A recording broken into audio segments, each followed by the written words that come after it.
Good morning दोस्तों, PC electrical channel में आपका स्वागत है। आज अपन बात करते हैं चुम्बक T20 टेस्ट सीरीज 4 की। दोस्तों, इंजीनियर पीसी सर घोषराणा के मार्गदर्शन में आज का टॉपिक रहेगा BH वक्र की प्रश्नोत्तरी। इस टेस्ट सीरीज में जो 20 क्वेश्चन लिए गए हैं दोस्तों, वो BH वक्र से रिलेटेड है। सभी महत्वपूर्ण प्रश्न है प्रतियोगी परीक्षाओं के तौर से दोस्तों, और वीडियो को शुरू से अंत तक जरूर देखें। पहले क्वेश्चन देखते हैं दोस्तों। कौन सा पदार्थ स्थायी चुम्बक बनाने के लिए उपयुक्त है? मतलब कार्बन स्टील ए में है कार्बन स्टील, बी में एल्निको, सी में एल्कोनैक्स, डी में सभी। स्थायी चुम्बक इनमें से किसका बनाया जाता है? तो दोस्तों इसका भी बनता है, इसका भी बनता है, तो इसका करेक्ट आंसर हो जाएगा सभी। स्थायी चुम्बक बनाने के लिए तीनों मटेरियल यूजफुल हैं और तीनों उपयुक्त हैं, तो पहले का आंसर डी हो जाएगा करेक्ट आंसर। दूसरा क्वेश्चन देखते हैं दोस्तों। विद्युत घंटी में निम्न में से कौन सा चुम्बक काम आता है? कौन सा चुम्बक यूजेबल है? जो इलेक्ट्रिक बेल होती है, विद्युत घंटी होती है, इलेक्ट्रिक बेल या विद्युत घंटी में कौन सा चुम्बक काम आता है? तो दोस्तों उसमें विद्युत चुम्बक काम आता है। इलेक्ट्रिक मैग्नेट कौन सा काम आता है? इलेक्ट्रिक मैग्नेट कार्य करता है। विद्युत घंटी में इलेक्ट्रिक मैग्नेट यूजफुल होता है। नेक्स्ट क्वेश्चन देखते हैं थर्ड दोस्तों। सिलिकॉन स्टील के हिस्टैरिसीस स्थिरांक का मान होता है। तो सिलिकॉन स्टील के हिस्टैरिसीस कांस्टेंट स्थिरांक का मतलब है हिस्टैरिसीस कांस्टेंट की बात करें तो हिस्टैरिसीस कांस्टेंट का मान क्या होता है? 10 होता है, 0.01 होता है, 20 होता है, 0.001 होता है। तो दोस्तों हिस्टैरिसीस कांस्टेंट का मान 0.01 होता है। नेक्स्ट क्वेश्चन देखते हैं फोर्थ। चुम्बक बनाने की विधि नहीं है। चुम्बक बनाने की कौन सी विधि नहीं है? इस टचिंग मेथड, स्पर्श विधि से भी मैग्नेट बनाते हैं।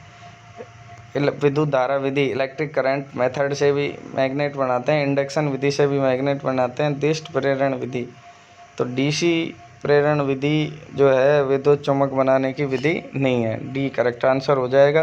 5 की बात करें, VH वक्र किसके द्वारा खींची जाती है? जो VH वक्र खींचते हैं दोस्तों, वो किसकी सहायता से या किसके द्वारा खींची जाती है? एमीटर से, फ्लक्स मीटर से, वोल्ट मीटर से, मल्टीमीटर से। तो फ्लक्स मीटर से BH वक्र अपन खींच सकते हैं, और BH वक्र फ्लक्स डेंसिटी B और मैग्नेटिक फील्ड H के बीच खींची जाती है। B और H के बीच एक खींचा हुआ ग्राफ होता है जो हिस्टैरिसीस लॉस, मैग्नेट के हिस्टैरिसीस लॉस को दर्शाता है। इस तरीके का एक ग्राफ होता है B और H के बीच। इसमें B H से पीछे रहता है हमेशा फ्लक्स डेंसिटी। तो B 5 का करेक्ट आंसर B हो जाएगा। BH वक्र किसके द्वारा खींचा जाता है? फ्लक्स मीटर के द्वारा। 6 की बात करें, हिस्टैरिसीस लूप का एरिया दर्शाता है। दोस्तों ये लूप है, हिस्टैरिसीस लूप का एरिया दर्शाता है। तो हिस्टैरिसीस लूप, जो BH वक्र को ही हिस्टैरिसीस लूप कहते हैं। तो ये जो अपन BH वक्र जो खींचते हैं दोस्तों, इसका जो एरिया है ये क्या दर्शाता है? ये एरिया की बात कर रहा है, ये क्या दर्शाता है? तो ये हिस्टैरिसीस लॉस या एनर्जी लॉस को दर्शाता है। किसको दर्शाता है दोस्तों? ये हिस्टैरिसीस लॉस या एनर्जी लॉस को दर्शाता है। 7 क्वेश्चन की बात करें, हिस्टैरिसीस लॉस न्यूनतम करने के लिए चुम्बकीय पदार्थ होना चाहिए। हिस्टैरिसीस लॉस को न्यूनतम करने के लिए चुम्बकीय पदार्थ कैसा होना चाहिए? उच्च रेजिस्टिविटी, लो हिस्टैरिसीस कोएफिशिएंट, अधिक लूप एरिया, उपरोक्त में से कोई नहीं। तो दोस्तों इसका बी करेक्ट आंसर हो जाएगा। लो हिस्टैरिसीस कोएफिशिएंट होना चाहिए न्यूनतम हिस्टैरिसीस लॉस के लिए। अर्थात ये जो अपना ग्राफ है ये छोटे से छोटा होना चाहिए, ऐसे पतला और छोटा होना चाहिए, तभी अपना हिस्टैरिसीस लॉस न्यूनतम होंगे। 8 क्वेश्चन की बात करें दोस्तों, हिस्टैरिसीस लॉस व हिस्टैरिसीस लूप का कारण है। हिस्टैरिसीस लॉस, हिस्टैरिसीस लूप का क्या कारण है? चुंबकन, विद्युत विभव, मटेरियल को चुंबकित करने के लिए आवश्यक कार्य, उपरोक्त सभी। तो दोस्तों इसका करेक्ट आंसर सी हो जाएगा, मटेरियल को चुंबकित करने के लिए आवश्यक कार्य। तो ये हो जाएगा चुंबकन विचुंबकन। क्या हो जाएगा दोस्तों? चुंबकित और विचुंबकन। चुंबकन विचुंबकन के कारण जब चुंबकीय फ्लक्स का लॉस होता है, उसके कारण ये हिस्टैरिसीस लॉस उत्पन्न होते हैं। तो इसका करेक्ट आंसर सी हो जाएगा, या चुंबकन विचुंबकन। चुंबक बनने, फ्लक्स बनने, बिगड़ने के कारण हिस्टैरिसीस लॉस या हिस्टैरिसीस लूप का निर्माण होता है। 8 क्वेश्चन की बात करें, एयर गैप आमतौर पर एक चुंबकीय सर्किट में डाला जाता है, क्यों? चुम्बकीय सर्किट में अपन एयर गैप क्यों रखते हैं, आमतौर पर क्यों डालते हैं, उसका क्या बेनिफिट है। तो चुम्बकीय वाहक बल बढ़ाने के लिए, फ्लक्स बढ़ाने के लिए, प्रिवेंट सैचुरेशन, उपरोक्त में से कोई नहीं।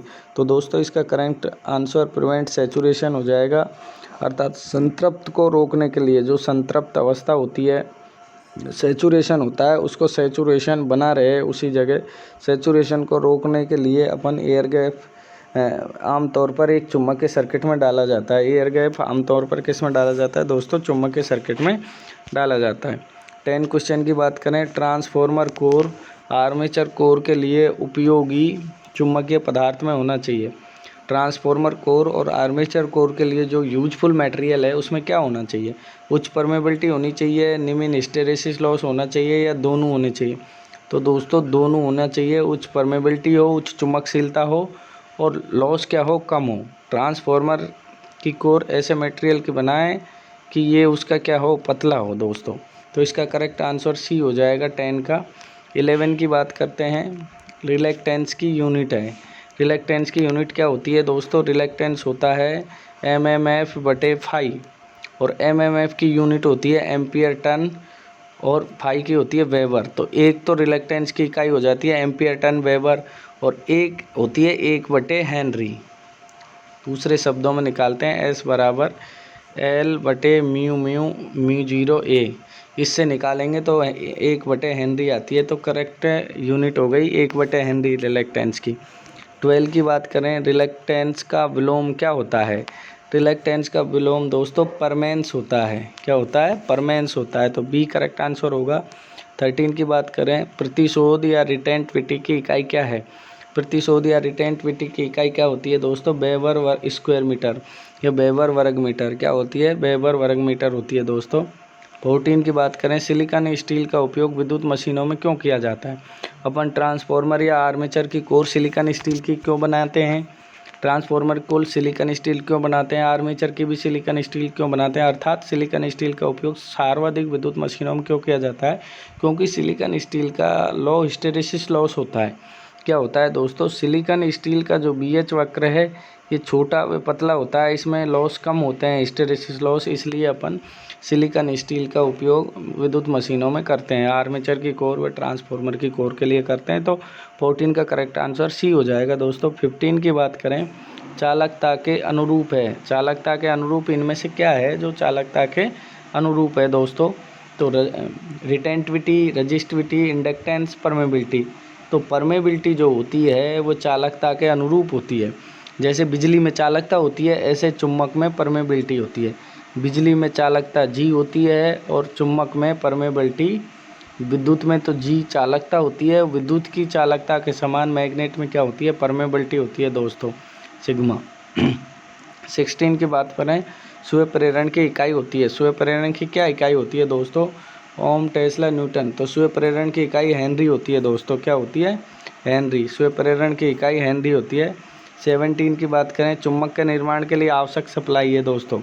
तो दोस्तों बहुत ही अच्छा क्वेश्चन है, डी होती है। वैसे अपन मैग्नेट का निर्माण जो करें किसी कोयल में, AC देने से भी अपना चुम्बक बन जाता है, परंतु DC से अच्छा चुम्बक बनता है, इसलिए इसमें DC करेंगे। 17 का आंसर भी हो जाएगा।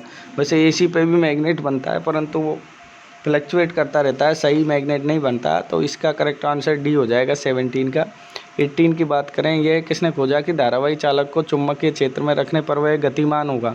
यह किस वैज्ञानिक ने बताया था कि कोई धारावाहिक संवाहक या चालक को मैग्नेटिक फील्ड में रखने पर उस पर एक फोर्स अप्लाई होगा, और वो जो फोर्स होता है वो क्या होता है, E बराबर BLV साइन थीटा। क्या होता है, BLV साइन थीटा। तो ये जो फोर्स होगा, ये किसने बताया कि धारावाही चालक को चुम्बकीय क्षेत्र में रखने पर उस पर एक बल लगेगा जिससे चालक घूमने लग जाएगा, जो कि DC जनित्र, और उसमें अपन पढ़ते हैं DC मोटर में। तो ये माइकल फैराडे ने बताया था दोस्तों। 18 का करेक्ट आंसर ए हो जाएगा। 19 की बात करें, BH वक्र के लिए सत्य कथन है। तो BH वक्र के लिए सत्य कथन क्या है, BH के पीछे होता है, लो चुम्बकीय पदार्थों के लिए खींचा जाता है। हिस्टैरिसीस वक्र कहते हैं, BH वक्र को क्या कहते हैं, हिस्टैरिसीस वक्र या हिस्टैरिसीस लूप कहते हैं। तो ये सभी सही हैं दोस्तों, सभी क्वेश्चन, सभी पॉइंट सही हैं। तो इसके लिए डी हो जाएगा 19 का करेक्ट आंसर। BH वक्र में बी एस से पीछे होता है। लो चुंबकीय पदार्थ लो मैग्नेटिक मटेरियल के लिए ही खींचा जाता है और हिस्टैरिसीस वक्र होता है और हिस्टैरिसीस लूप भी कहते हैं। तो इसका 19 करेक्ट आंसर डी हो जाएगा दोस्तों। 20 की बात करें दोस्तों, ट्रांसफॉर्मर की कोर मटेरियल का BH वक्र होना चाहिए। तो ट्रांसफॉर्मर की कोर मटेरियल का BH वक्र कैसा होना चाहिए दोस्तों? छोटा व पतला। आपको बता दें कि जब BH वक्र पतला व छोटा होगा, इसका मतलब है हिस्टैरिसीस लॉस कम है। तो छोटा व पतला जो BH वक्र होता है वो अस्थायी चुम्बक का होता है। किसका होता है दोस्तों? अस्थायी चुम्बक। अस्थायी चुम्बक कौन सी है? विद्युत चुम्बक। अस्थायी चुम्बक का होता है, विद्युत चुम्बक का होता है छोटा व पतला BH वक्र। तो ट्रांसफॉर्मर में अस्थायी चुम्बक या विद्युत चुम्बक ही बनता है।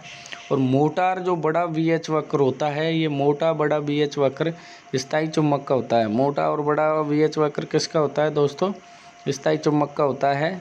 तो इसमें ए करेक्ट आंसर हो जाएगा 20 का। छोटा पतला ट्रांसफॉर्मर की कोर मटेरियल का BH वक्र छोटा व पतला होना चाहिए बिल्कुल, अर्थात हिस्टैरिसीस लॉस कम होना चाहिए, अर्थात कोर को चुंबकित विचुंबकित होने पर उस पर लॉस कम होने चाहिए।